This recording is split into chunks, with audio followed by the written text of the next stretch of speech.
Black the Name by D.B. Halpert. Narrated by the author, D.B. Halpert. Chapter 14. Travel Complications. The air is thick with the smell of sea salt and smoke from cooking fish, clamoring with the sound of a populous city.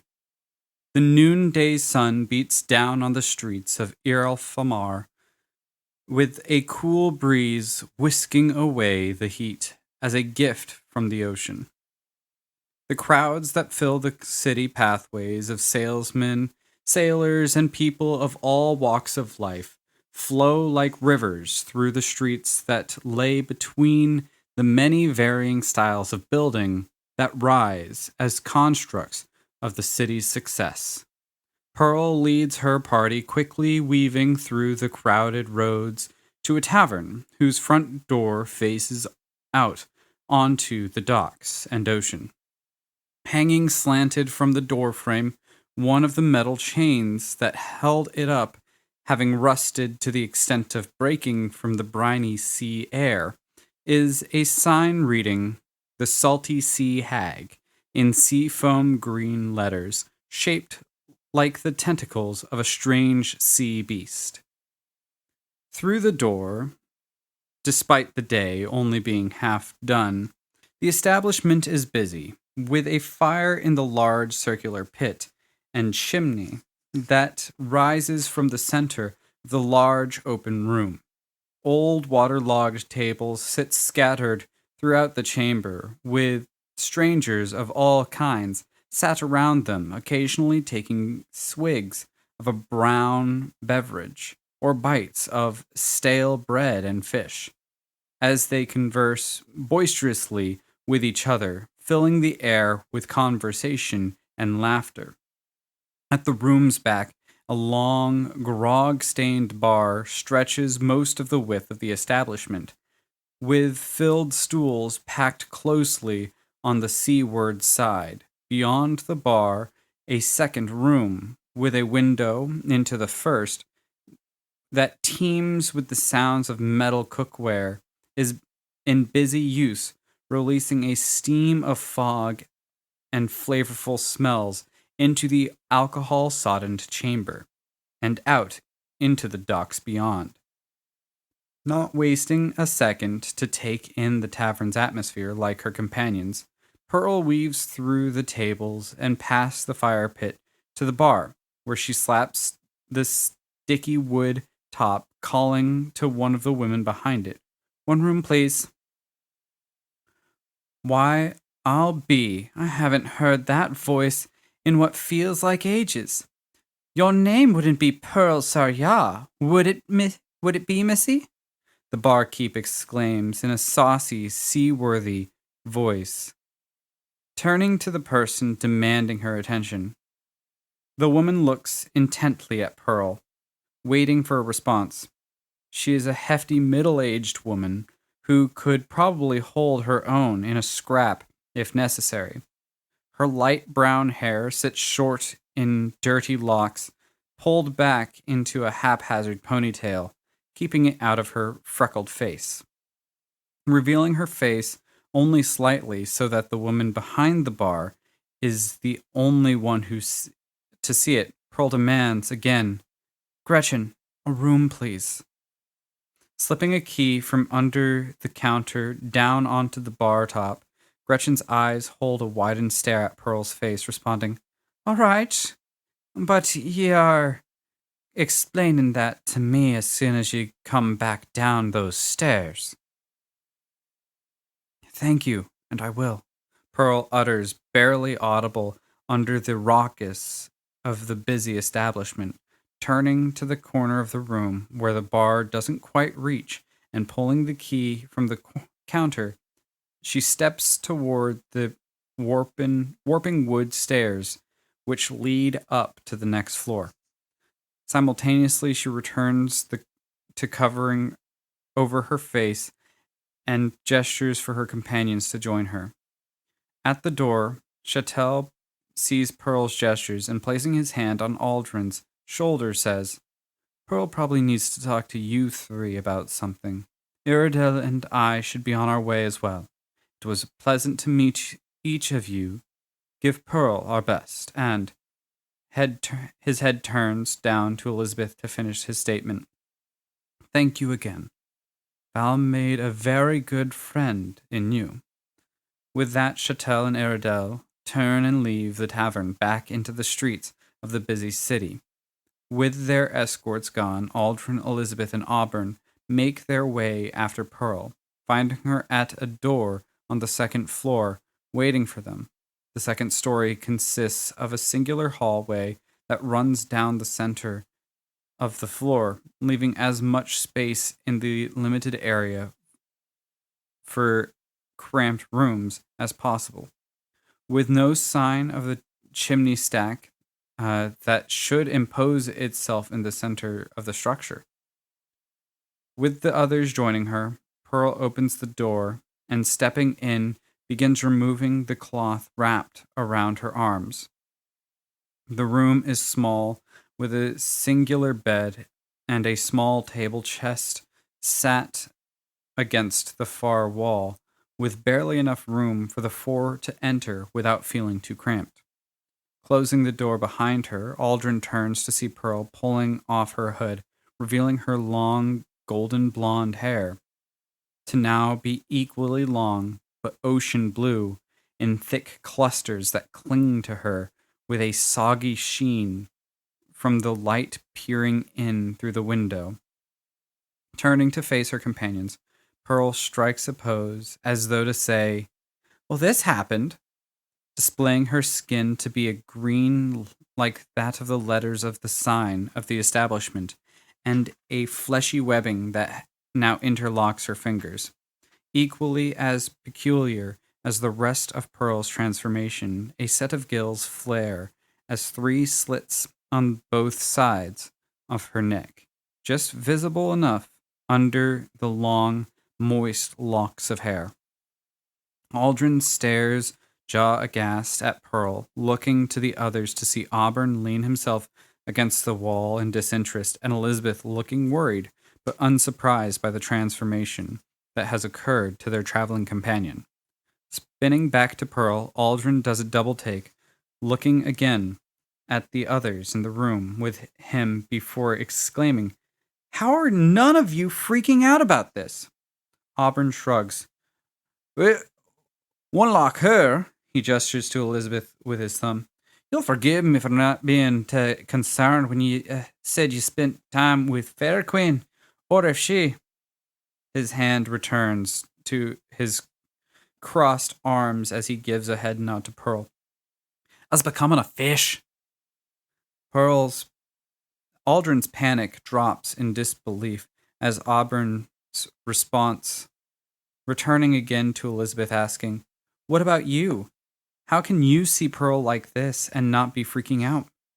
Elizabeth's hand drops from her mouth, her expression shifting from one of worry to one of self-defense, aggression, and she nearly says something when Pearl reaches her self-moistening hand to Aldrin, not getting near enough to touch, explaining, Lizzie already knew. I told her when we were waiting on you to return from your experience with the Fae.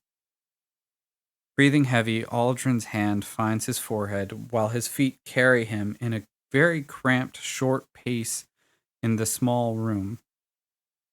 When his head begins to get light, Aldrin sits on the bed, asking, all right, if Elizabeth knows, then explain. What is going on? First off, you need to calm down. It's not like I'm pregnant, just a tad bit cursed. Cursed? Aldrin turns to Pearl in even further surprised confusion. Before the whole ordeal, Auburn steps from the room and Elizabeth sits down beside Aldrin on the bed, while Pearl waits for the door to close again. Continuing, she explains, remember when we got free from the plane of undeath? Well, I only made it because I made a deal with one of those gods, taking care to ensure the heir Taking care to ensure the air quotes are visible to Aldrin, Pearl continues after squatting in front of her distraught companion. I have to retrieve a ring from a sunken ship off the southern coast of Noranfall, the Gnome continent up north. Rolling his eyes, Aldrin shrugs, standing. Well, guess we're headed north. Pearl stands quickly, nearly falling back with Aldrin's sudden change in mood. Wait, what about Blackgate? Aldrin raises a single brow, asking, You really want to go there, looking like that? Pearl thinks for a moment, not actually minding the changes that have happened to her, and remembering something retorts, What about Delira? The mere mention of the name drops an oppressive weight of worries on Aldrin, as immediately he begins to think out loud. Crud. I gave her enough excuse notes for a month. It's been 3. Not to mention, the flood in the house has probably run out. And the food in the house has probably run out or gone bad. I mean, she is resourceful. Turning his head from the window back to Pearl, cringing a small bit when she sees her perpetually wet appearance again, he finishes his train of thought. I'm sure she's fine. Well, if you're sure. Pearl struts to the door, opening it with a swinging arm and open hand, gestures into the thin hallway. We better go explain the plan to Auburn. Aldrin stops again, asking cautiously, Wait, you aren't going to cover back up? Why should I? Why did you before? Elizabeth looks from the bed to the two having an argument like a married couple would, and she giggles to herself, not to be noticed by either of her companions. The discussion seems to end when Pearl explains, I covered up because I didn't want you to worry on the way here. Now that we are here, and now that you know, there really isn't a reason for me to hide myself away. Knowing he wouldn't be able to convince her otherwise, Aldrin rolls his eyes and steps out through the door and begins to make his way back down into the tavern on the dock. With another gesture, Pearl ushers Elizabeth to join Aldrin in the journey back down the stairs, and leaving her bag in the room, the young girl obliges, hopping from the bed and stepping out into the hall. Turning from the room, Pearl drops her bag inside and locks the door behind her, flipping her hair out from being tucked underneath her jacket, somehow now not throwing droplets of the strange slimy moisture from it as she joins the other two at the stairs. After leaving the room to let his companions discuss the mess of a freak show that they are, Auburn's feet step slowly down the stairs to an empty stool at the bar. The same woman who gave Pearl the room key immediately steps to him and, leaning on the counter, asks, Well, what can I get for you, sir? Anything with alcohol, Auburn states in a grumble, raising his hand to avoid any further interaction. His gesture fails in its task as the barkeep grabs a mug and begins cleaning it out with a dirty rag, asking, What brings you into the company of Pearl Sarya? Long story. I don't want to tell.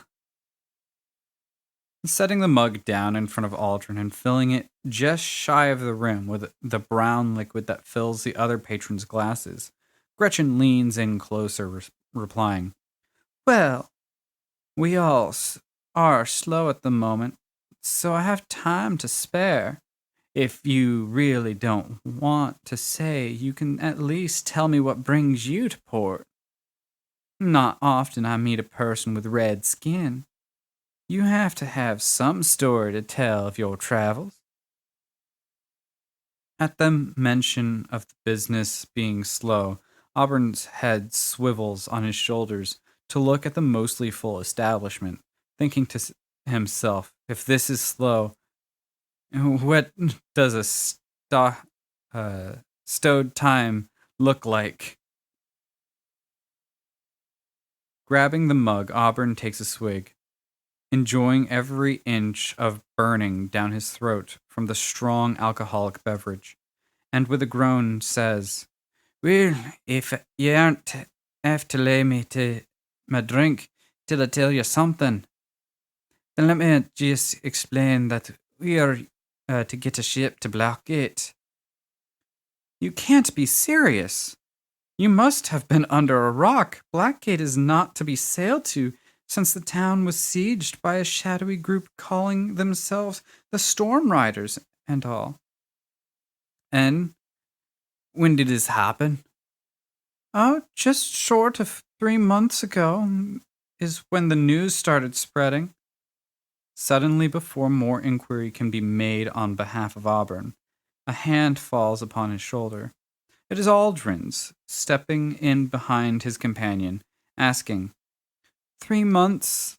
What news has started circulating? Auburn, we need to talk to you about our plans to travel.